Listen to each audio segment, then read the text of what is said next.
এই লেঠেল, শোন এদিকে। তোর সাথে দরকারি কথা আছে আমার। হ্যাঁ মোড়ল মশাই, বলুন কি বলবেন। আমি ঠিক করেছি চাষিদের থেকে ফসলের ভাগ এবার আরো বেশি নেব। এই ফসলের অর্ধেক নিয়ে নিয়ে আমার ঠিক পোষাচ্ছে না। আমার আরো টাকা দরকার, আর আরো জমি দরকার। এবার পাশের গ্রামে 100 বিঘার মতো জমি কিনবো ভেবেছি। তাহলে সে টাকা জমাতে হবে তো নাকি? সে তো ঠিক আছে মোড়ল মশাই, কিন্তু বিষয়টা হলো, গত বছর যখন আপনি ফসলের ভাগ অর্ধেক নেওয়া শুরু করলেন, তখনই তো বেশিরভাগ মানুষ দিতে চাইছিল না। আপনার ভয়ে পরে গিয়ে রাজি হয়েছে। শুনেছি অর্ধেক ভাগ দিতে গিয়ে অনেকে লোকসানের মুখে পড়ে এবার জমি চাষ করেনি, অন্যদের দিয়েছে। এই বছর যদি আবারও বাড়ান, গ্রামের লোকজন কি সেটা মেনে নেবে? আর সবাই মিলে যদি আপনার বিপক্ষে যায়, তখন তো আপনি আমিও বিপদে পড়ে যাব। লিটল, তোকে তো আমি বুদ্ধিমান মনে করেছিলাম, কিন্তু তুই তো দেখে আস্ত একটা গাধা। কোথায় আমি আরো ভেবেছিলাম তোর মাথায় আমার মতোই বুদ্ধি, তোকে আমার কিছু বলতেই হবে না।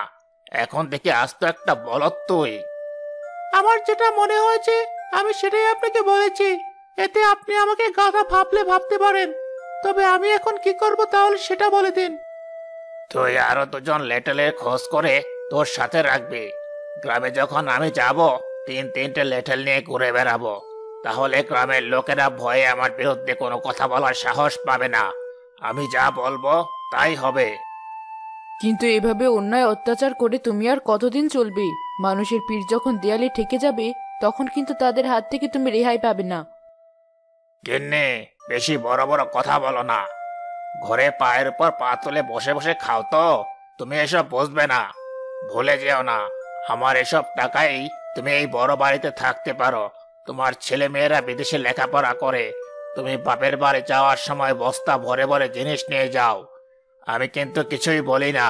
তোমার ওই সৎ পথে থেকে কামাই করলে এসব ফুটানি কোথা থেকে করতে? যাও না, যাও, কি এক পয়সা কামাই করে নিয়ে এসো। দেখি কত পারো তুমি। মানুষেরটা আত্মসাৎ করা এসবের কোনো দরকার নেই আমার। তুমি আমাকে সুস্থ সুন্দর জীবন দাও, চাই না আমার এসব। তোমার এই বড় বাড়ি, এত জিনিস, নরম বিছানা, এত কিছু থাকার পরও রাতে আমার ঘুম হয় না দুশ্চিন্তায়। মনে হয় এই বুঝি কিছু হলো। তাই বলছি, সময় থাকতে তুমি এসব বন্ধ করো। মানুষের সাথে মানুষের মতো আচরণ করো। অনেক কথা বলে ফেলেছ তুমি। আর এতক্ষণ আমি অনেক কথা শুনেছি, কিন্তু আরেকটি কথাও শুনবো না। এই গ্রামের কারো কোনোদিন সাহস হয়নি আমাকে কিছু বলার, আর কোনোদিন হবেও না। তুমি এসব নিয়ে ভেবো না। গ্রামের মানুষ না হয় তোমার ক্ষমতার সাথে পারবে না, কিন্তু ওপরে একজন আছেন, তার সাথে তুমি পারবে কি করে? ওহ, তোমার এত কথা শুনতে আর তোমার সাথে কোনো কথা বলতে কোনোটাই আমার ভালো লাগছে না। সামনের থেকে সরে যাও বলছি, না হলে আমি রেগে গেলে কি হবে সেটা কিন্তু খুব ভালো করে জানো তুমি। গিন্নিমা, আপনি ভেতরে যান। মোড়ল মশাইয়ের সাথে আর কোনো কথা না বাড়ানোই ভালো। একদিন তুমি ঠিক বুঝবে। গিন্নিটা মন মেজাজ খারাপ করে দিয়ে গেল। কোথায় এটা সেটা একটু বায়না করবে, আমি এনে দেব। সে আমাকে এটা সেটা সুন্দর করে রান্না করে খাওয়াবে, তা না, শুধু খেস খেস করে মন মেজাজ নষ্ট করে দেয়। যাই হোক ল্যাঠেল, তুই আরো দুজন ল্যাঠেল নিয়ে এসে আমার সাথে দেখা কর। ঠিক আছে মোড়ল মশাই।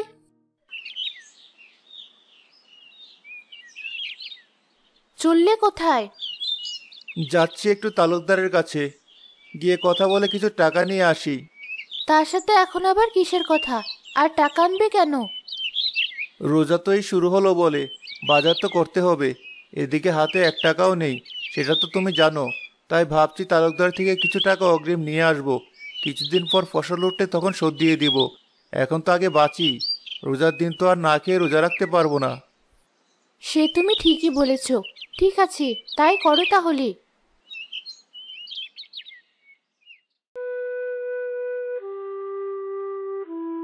কি আবুল ভাই, কোথায় যাচ্ছ? আজকাল তোমাকে তো দেখাই যায় না, থাকো কোথায়? কোথায় আর থাকবো বলো? এই এদিক সেদিক কাজের সন্ধানে থাকি।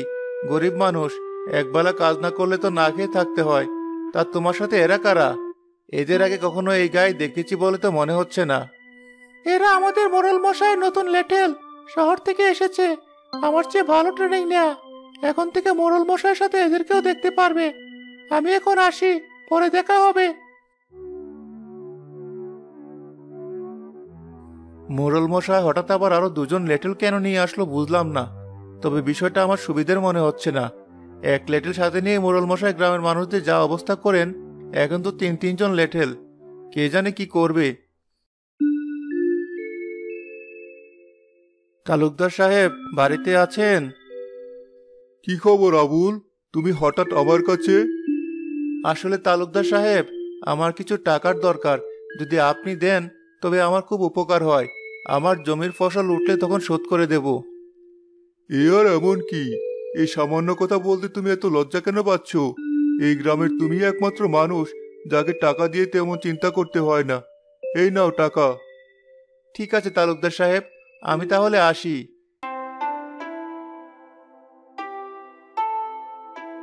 একেবারে রোজার মাসের বাজারগুলো করে নিয়ে যাই, না হলে আবার কি থেকে কি হয়ে টাকাগুলো শেষ হয়ে যাবে, তখন আর কোনো উপায় থাকবে না। খেয়ে না খেয়ে রোজা রাখতে হবে, বউটার খুব কষ্ট হয়ে যাবে। এত বাজার করে নিয়ে এসেছো? হ্যাঁ, এগুলো সব রোজার জন্য। এই কয়দিন একটু কষ্ট করে চালিয়ে নাও, তাহলে আর রোজাতে তেমন কষ্ট হবে না। ঠিক আছে।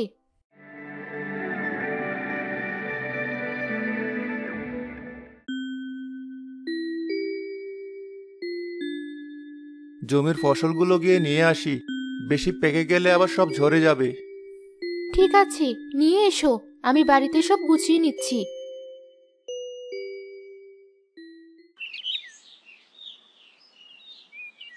এই যে লেঠেল ভাই, এই হলো মোড়ল মশাইয়ের অর্ধেক ভাগ ফসল, আর এই অর্ধেক আমার। কিন্তু মোড়ল মশাই এবার আর অর্ধেক ফসল নেবেন না।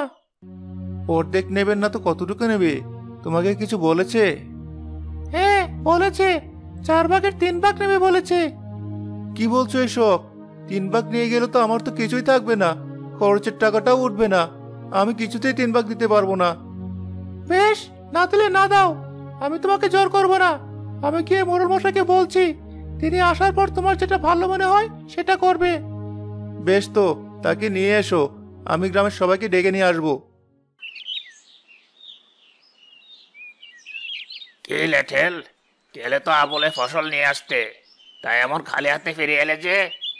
মোড়ল মশাই, আবুলকে অনেক কিছু বলার পরেও সে ফসল দিতে রাজি হয়নি, উল্টো আপনাকে যেতে বলেছে, আর বলেছে সেও নাকি গ্রামের লোক ডাকবে। তাই নাকি? বেশ, তো চলো তোমরা আমার সাথে। কিরে আবুল, তোর নাকি খুব তেজ হয়েছে, ফসলের ভাগ দিতে অস্বীকার করেছিস আর গ্রামবাসীদের ডেকে এনেছিস। এই যে গ্রামবাসী, দেখো, এরা আমার নতুন লেঠেল। কারো ক্ষমতা থাকলে এদের সাথে লড়ে ফসল রেখে দাও। এই নিয়ে চল। আপনারা আটকান, আটকান দয়া করে। কেউ আসবে না, কারণ সবারই মরণের ভয় আছে। সবাই তোর মতো বোকা না যে আমার সাথে ঝামেলা করবে। আমি যা বলবো এই গ্রামে সেটাই শেষ কথা, মনে রাখবি। নতুন লিটল দুজনকে আমার ভীষণ পছন্দ হয়েছে, আজ আমি অনেক খুশি। তাই আজ বাড়িতে বড় একটা ভোজনের ব্যবস্থা কর। বাজারে গিয়ে বড় বড় মাছ, খাসির মাংস, গরুর মাংস এইসব নিয়ে আয়। আর গিন্নি শোনো, আমার পছন্দের সব রকম খাবার বানাবে, বুঝলে? কোনো খাবার যেন বাদ না পড়ে। ঠিক আছে, কিন্তু তোমার কিন্তু এত বেশি খাওয়া উচিত হবে না। ওসব নিয়ে তোমাকে ভাবতে হবে না, সবসময় শুধু খারাপ চিন্তা করে তোমার মাথায়। কেমন বউ তুমি, স্বামীর জন্য ভালো কথা বলতে পারো না? আমার ভালো কথাগুলোই তোমার ভালো লাগে না, লাগবেও না, যতদিন না তোমার চোখ থেকে দুনিয়ার এই রঙিন চশমা সরবে। আর মন খারাপ করো না, এভাবে কত বেলা না খেয়ে থাকবে তুমি? আমার তো বেশি কষ্ট লাগছে এটা ভেবে যে এতগুলো গ্রামের মানুষ কেউ কিছুই বলল না, সবাই চুপ করে দেখলো শুধু। আমার নিজেকে খুব অসহায় লাগছিল বউ। সবাই চুপ থাকলেও ওপরওয়ালা থাকেন না, তিনি আমাদের জন্য কোনো না কোনো ব্যবস্থা ঠিক করে দেবেন। তাই যেন হয়, না হলে এই ঋণের বোঝা আমি নামাতে পারবো না। এবার চলো কিছু খাবে। বাড়িতে কেউ আছো? কেউ আছো এই বাড়িতে? এই সময় আবার কে এলো? এমন সময় তো কেউ আসে না। কি আপনি মা, বলুন কি হয়েছে? আমি এক অসহায় বুড়ি, দুনিয়ায় আমার কেউ নেই মা। লোকের বাড়ি চেয়ে খাই, সামনে রোজা। এই বুড়ো শরীরে তখন আর ভিক্ষা করতে পারবো না। রোজার জন্য আমাকে কিছু দিবি মা? আপনি একটু বসুন, আমি ভেতর থেকে আসছি। কি হয়েছে? কে এসেছে বাইরে? এক বুড়িমা এসেছে, বলল কেউ নাকি নেই তার। দেখেও মনে হলো বড্ড অসহায়, রোজার জন্য কিছু চাইলো। এবার কি করব? আমাদের জন্য আনার যে ছোলা আছে সেটা ওনাকে দিয়ে দাও। ওনাকে দিয়ে দিলে আমরা কি খাবো? ইফতারের জন্য তো আমাদের আর কিছু আনাও নেই। তুমি তো বলো আল্লাহ দেখবেন, আমাদের একটা ব্যবস্থা ঠিক হয়ে যাবে। ওই অসহায় মানুষটাকে তো আর খালি হাতে ফিরে দেওয়া যাবে না, তার উপর আবার রোজার জন্য। যাও ওনাকে দিয়ে দাও। ঠিক আছে।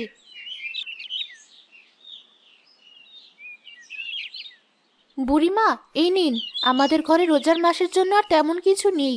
এই ছোলাগুলো আনা ছিল, সেটাই আপনাকে দিলাম। আমি জানি তোদের সময় খুব খারাপ যাচ্ছে, কিন্তু তোরা খুব ভালো মানুষ। আল্লাহর উপর ভরসা করিস সবসময়। এই নে, এই বেসনগুলো রাখ। না না, আমার লাগবে না, আপনি এগুলো নিয়ে যান। আরে, এগুলো আমি তোকে উপহার দিলাম, এগুলো রাখ। এগুলোতে তোর ভাগ্য ঘুরে যাবে, তুই কোনো চিন্তা করিস না। আমি যাই। কি এত কথা বললে বুড়ি মায়ের সাথে? ছোলাগুলো দিতে বুড়িমা আমাকে বেসনগুলো দিল। আমি নিতে চাইলাম না, কিন্তু আমাকে জোর করে দিয়ে দিল। আর বলল এগুলো নাকি আমাদের ভাগ্য পরিবর্তন করে দেবে। কে জানে কেন এসব বলল বুড়িমা।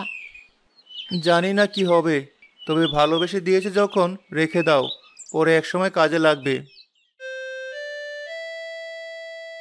আহ, আবার গিন্নির রান্নার গন্ধে পুরো বাড়ি একেবারে ভরে গেছে। এমন সুন্দর খাবারের গন্ধ আসলেই মন ভরে ওঠে। এটা কিন্তু আপনি একদম ঠিক কথা বলেছেন মোড়ল মশাই। এই জীবনে অনেক রান্না খেয়েছি, কিন্তু গিন্নি মায়ের মতো এমন মজার রান্না কেউ করতে পারে না। একদম ঠিক কথা বলেছিস, জমিয়ে খাবো আজ আমরা। এই লিটল, তোর মোড়ল মশাইকে নিয়ে খেতে আয়।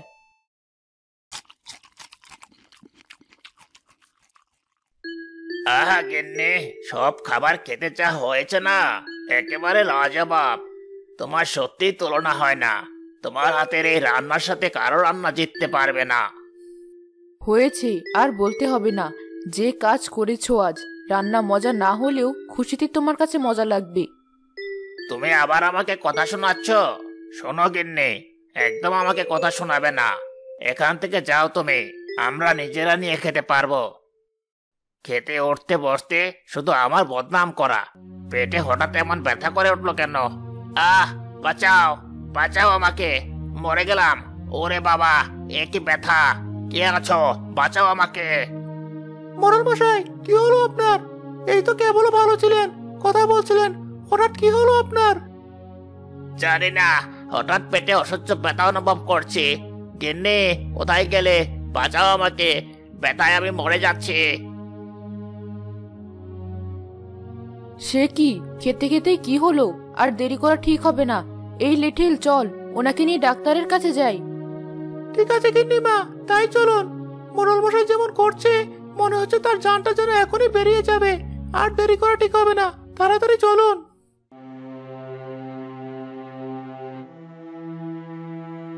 ডাক্তার সাহেব, তাড়াতাড়ি আসুন, দেখুন আমাদের মোড়ল মশাইয়ের কি হয়েছে। কি সমস্যা হচ্ছে ওনার? ওনার নাকি অনেক পেটে ব্যথা করছে, আপনি একটু দেখুন। অতিরিক্ত গ্যাসের জন্য এমন হয়েছে। আরো কিছু সমস্যা আছে। এই ওষুধগুলো দিচ্ছি, ব্যথা কমে যাবে, কিন্তু খাওয়া কমাতে হবে। বেশি খেলে এই সমস্যা বেড়ে মৃত্যুও হতে পারে, তাই খাওয়া অনেক কমাতে হবে। আপনার তো ভাগ্য ভালো, সামনে রোজার মাস, এমনিতেও দিনে 2 বেলা খেতে হবে। দেখবেন কেমন সুস্থ হয়ে গেছেন। ঠিক আছে ডাক্তার সাহেব। আবার কোনো সমস্যা হলে আসবেন। আশা করি কম খাওয়া দাওয়া করলে তেমন অসুবিধা হবে না। গিন্নি, রোজা থেকে শরীরটা এখন একটু ভালো লাগে বুঝলে। আগে সবসময় কেমন অস্থির লাগতো, এখন অনেক স্থির লাগে, মনে শান্তি পাই। এটাই আমি তোমাকে বোঝানোর চেষ্টা করি সব সময়। বেশি খেলেই কেবল সুখ পাওয়া যায় না, মানুষের থেকে কেড়ে এনে তুমি এত এত খাও, কিন্তু দিন শেষে আবার তুমি অসুস্থ হয়ে যাও। না, তুমি আর আমাকে শান্তি দেবে না। আমি মরার মুখে থাকলেও তুমি আমাকে কথা শোনাতেই থাকবে। এই বাড়িতে আমার আর ভালো লাগে না। তোমার কথার জ্বালায় আমি আর এখানে থাকতে পারছি না। বাড়িতে যখন থাকতে পারছো না তাহলে বাইরে গিয়ে থাকো। কে তোমাকে থাকতে বলেছে? তাই যাচ্ছে।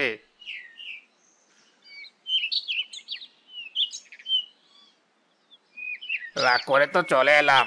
এখন বেশিক্ষণ দাঁড়িয়েও থাকতে পারছি না, শরীর ভালো লাগছে না। মসজিদের ইমাম সাহেব সবার সাথে কি যেন বলছে মনে হচ্ছে।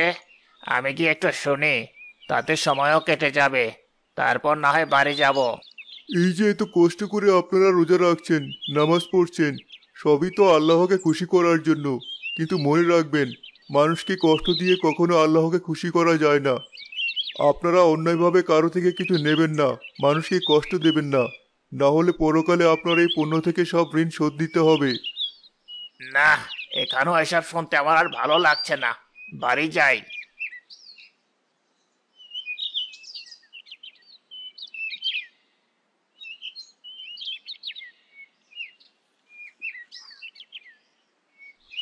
কি ভাবছো? রোজা থাকতে কি কষ্ট হচ্ছে তোমার? আজ কদিন হলো রোজা রাখছি, একদিনও তোমাকে তেমন কিছু রান্না করে দিতে পারলাম না। না না, আমার কষ্ট হচ্ছে না। এতে তোমার আর দোষ কি বলো? আমি তো কোনো কিছু এনে দিতে পারি না। এমনিতে আমাদের না খেয়ে থাকে অভ্যাস, আমাদের আর কি অসুবিধা হবে? আমাদের মতো গরিব মানুষদের কাছে সারা বছরই রোজা। সে তুমি ঠিকই বলেছ, কিন্তু তোমার মুখ দেখে বোঝা যাচ্ছে কিছু একটা ভাবছো। কি ভাবছো বলো? ভাবছি, আজ কদিন হয়ে গেল ইফতারে শুধু ওই পান্তা ভাত খাচ্ছি। ইফতারির কোনো কিছু আর খাওয়া হলো না। কিছু কিনে আনবো, তার উপায়ও যে নেই। কি করা যায়?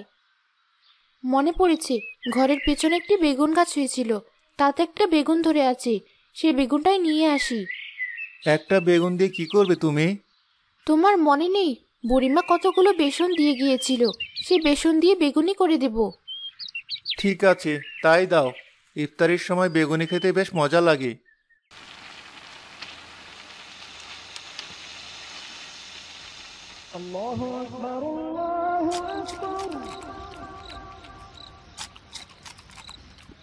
আলহামদুলিল্লাহ, এই বেগুনি দিয়ে ইফতারি করে বড় তৃপ্তি পেলাম। খুব মজা হয়েছে খেতে।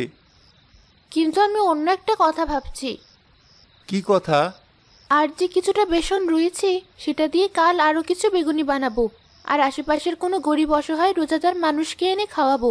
আমরা তো আর বড়লোক নই যে অনেক কিছু ইফতার বানিয়ে রোজাদারদের খাওয়াতে পারবো। তাই ভাবছি এটাই করব। তাতে আমার নিজের মনে শান্তি লাগবে। আমার অনেক দিনের ইচ্ছে রোজাদার মানুষকে ইফতার করানো। কি বলছো? ওটুকু বেসন দিয়ে কটা আর বেগুনি হবে? সে যে কটা হয়, বেশি মানুষ তো আর আনবে না। দুই একজন রোজাদার মানুষকে তুমি ডেকে নিয়ে এসো। ঠিক আছে। আসলে আমারও মন চায় রোজাদার মানুষকে ইফতার করাতে, তাদের একবেলা খাওয়াতে, কিন্তু নিজের সামর্থ্যের সাথে পেরে উঠি না। আল্লাহর উপর ভরসা রাখো, তিনি আমাদের মনের নেক আশাগুলো একদিন ঠিক পূরণ করবেন।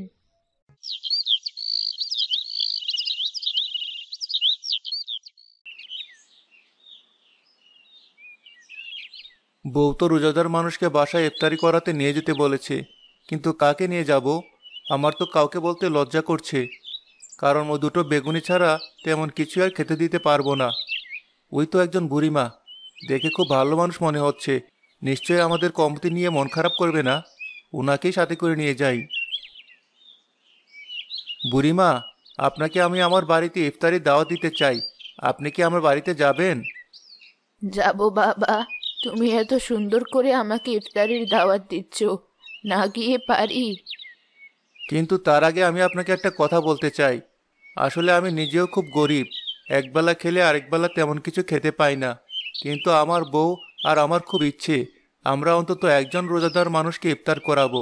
আমার বাড়ির সামান্য ইফতারি কি আপনি গ্রহণ করবেন?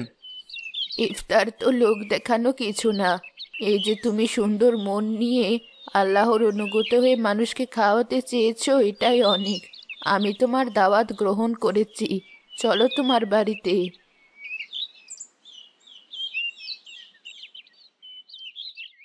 আরে, এ তো সেই বুড়িমা, ইনি আমাদের বেসন দিয়ে গিয়েছিলেন। খুব ভালো হয়েছে। চলো, এবার আমরা একসাথে বসে ইফতার করি। না না, তোমরা ভেতরে গিয়ে ইফতার করো, আমি এই দরজায় বসেই ইফতার করে নিতে পারবো।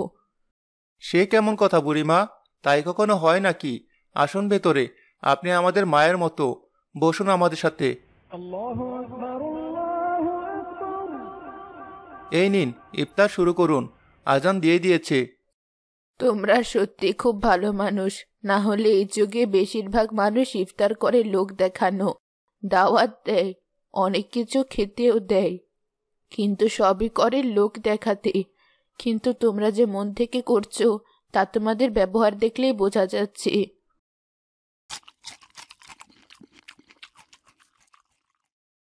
আমার ইফতার শেষ, আমি মসজিদে নামাজে গেলাম, তোমরা ঘরে নামাজ পড়ে নাও।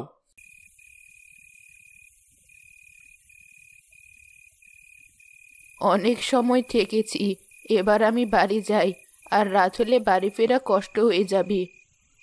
ঠিক আছে বুড়িমা, আর কোনো দরকার হলে আমাদের বাড়ি আসবেন। নিশ্চয় বাবা।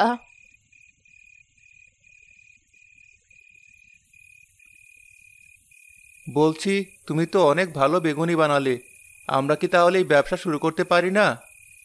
ঠিকই বলেছ, আমরা এটা করতেই পারি।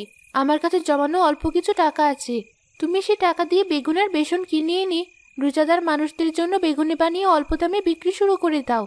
এতে মানুষের যেমন উপকার হবে, আমাদেরও 2 পয়সা আয় হবে। এগুলো করতে খুব একটা টাকা খরচ হবে না। খুব ভালো কথা বলেছ। আমি এখনই গিয়ে বাজার থেকে বেগুন আর বেসন কিনে নিয়ে আসছি, কাল থেকে বেগুনি বিক্রি শুরু করব।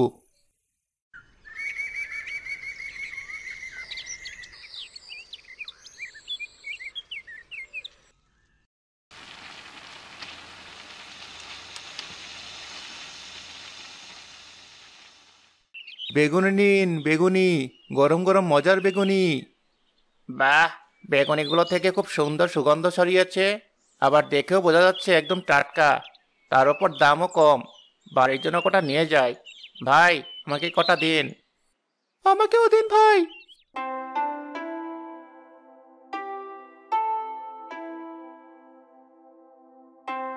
অনেকগুলো তো বিক্রি করলাম, এবার কিছু বেগুনি গরিব মানুষদের দিয়ে দিই।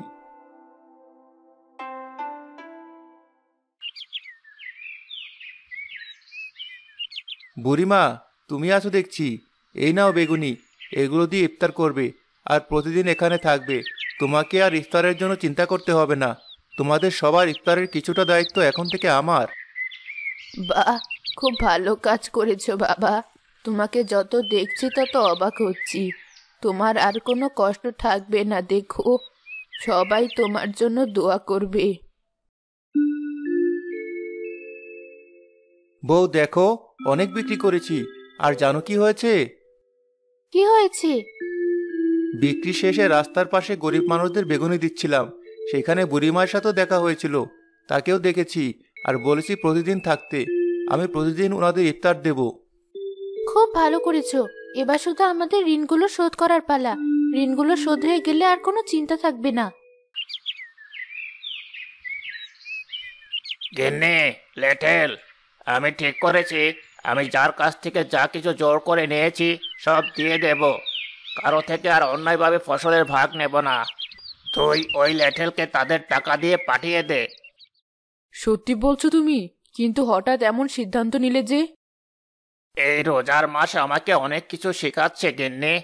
আমি এত গভীরভাবে আগে কখনো চিন্তা করিনি। একদিন তো এসব কিছু ছেড়ে আমাকে মারাই যেতে হবে। শুধু শুধু মানুষকে কষ্ট দিয়ে আর কি হবে? আমি আর কারো কাছ থেকে কিছু নেব না। আমি খুব খুশি হয়েছি। অবশেষে আল্লাহ তোমাকে বুঝদান করেছেন। তুমি আজই যার যা নিয়েছো সব দিয়ে দাও। ঠিক আছে, আজই আমি সব ফিরিয়ে দেব। এই লেঠেল, সব জিনিস নিয়ে সবার বাড়ি গিয়ে দিয়ে আয়। ঠিক আছে মোড়ল মশাই, আমি এক্ষুনি দিয়ে আসছি।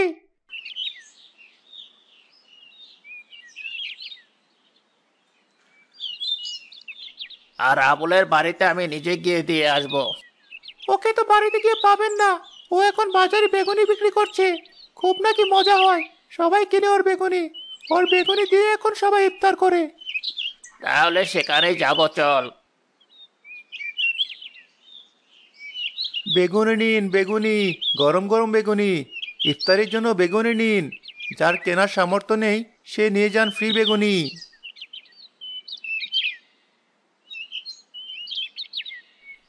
আবুল, তোমার থেকে জোর করে যে ফসল নিয়েছিলাম, এই নাও তার সব টাকা। আর আমাকে তুমি মাফ করে দিও, আমি আমার ভুল বুঝতে পেরেছি। আপনি এভাবে বলবেন না। আপনি বুঝতে পেরেছেন আর আমাকে ফিরিয়ে দিয়েছেন, এতেই আমি খুশি হয়েছি। শুনলাম তোমার দোকানের বেগুনি খুব মজা, আমাকেও দাও দেখি।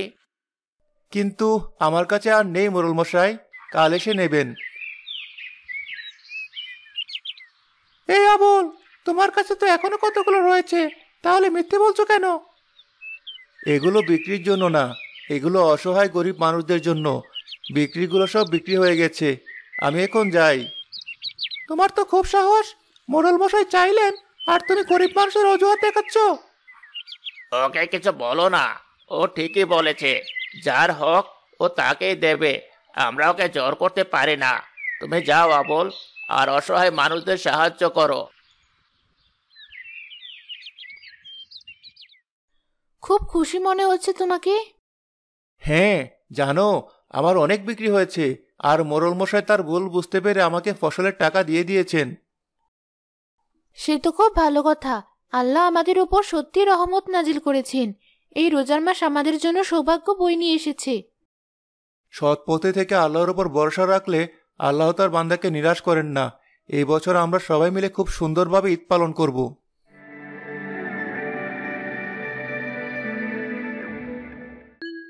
আবুল, এই দেখো, অনেক জামা কাপড় কিনেছি। চলো আমরা একসাথে গিয়ে গ্রামের অসহায় মানুষদের ঈদের জামা কাপড় উপহার দেই। ঠিক আছে মোড়ল মশাই, চলুন। এবারের ঈদ গ্রামের সবাই মিলে খুব আনন্দের সাথে পালন করব। আমাদের মধ্যে আর কোনো ভেদাভেদ থাকবে না।